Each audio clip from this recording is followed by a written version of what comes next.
The small scale seed was a story that my husband told me about when he was, I think, about 7 or 8. He went to a friend's house, and that friend pushed his own little sister into the pond that was in the back of their house. And the parents were nearby and fished her out, and everything was fine.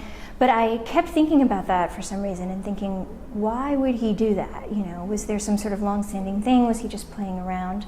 And then, what was their relationship like after that had happened? Was this something that she was going to hold over him? Was this something that he would feel guilt over? So that was the small scale seed. The sort of larger thematic seed was that I grew up in a really lovely suburb of Cleveland that was very progressive and very safe and fairly affluent. And in the time that I was living there, there were 3 young women from the high school who were murdered over a period of about 10 years. And that made a really big impression on me, partly because it was so shocking, but also partly because I had sort of known them, or I knew their family members, and I thought that I knew the world that they lived in. And I started to think, were there things that we didn't know about their lives? You know, not that they were at fault, was there some way that we could have seen this coming and prevented it? And I started thinking, you know, how did families manage to keep going after that? You know, how could they stay together? How could they sort of survive and keep on living their own lives? And so those two things sort of ran into each other, and that was where the book grew from.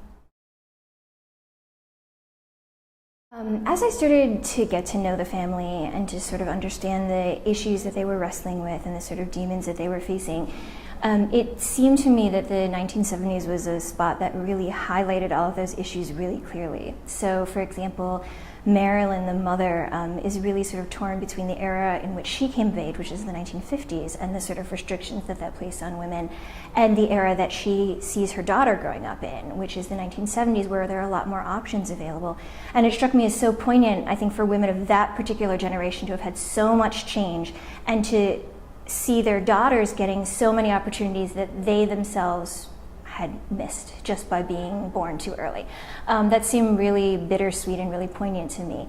And then likewise, the fact that this is a mixed race family, that would have been a much bigger deal in the 1970s. It would have been much more unusual, and it would have been a much more unusual thing for them to have gotten married in the 1950s, during the period when it was still legal in some states for interracial marriage to occur. So, I mean, that was the reason that I ended up in the 70s. It seemed like the right era for the story in which all of those things would sort of come to a head.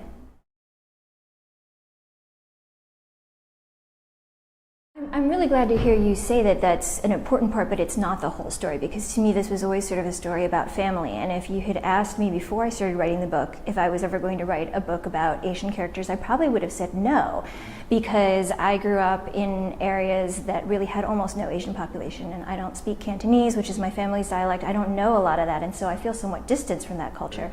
So because I grew up sort of at a distance from my family's culture, my parents came from Hong Kong, and so you know, are very much identify with a lot of Chinese culture.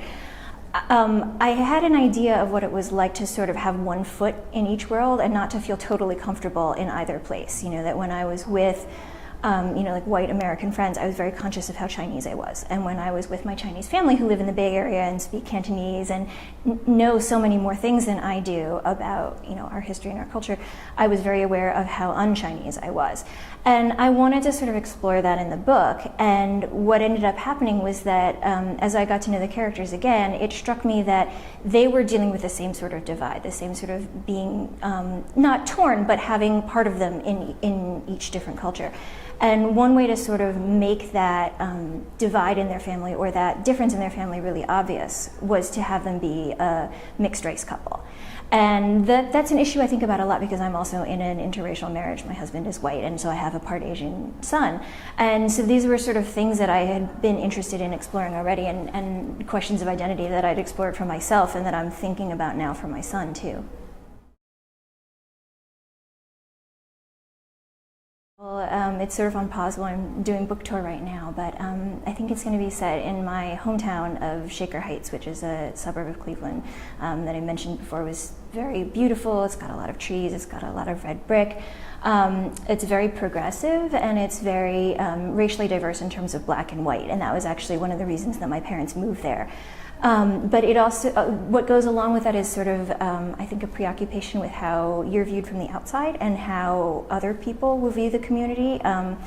And so the example that I always give is that on garbage day, you're not allowed to bring your garbage to the curb because it will make the street look messy. And so they have really small garbage trucks that are about the size of golf carts that zip down each driveway, and they pick up the garbage in the back and they ferry it out to the big garbage truck in the front, and they do that at every house so that there's never garbage on the street. And I think it's sort of quirky, first of all, but it's also sort of metaphorically rich that you have to kind of keep all of the garbage and all the messy stuff hidden, and there are a lot more sort of quirks like that. So what I'm working on is a story about a family that lives there, and then a family that comes from out of town that has some secrets in the ways that those two families sort of get intertwined with each other and stir up some trouble for each other.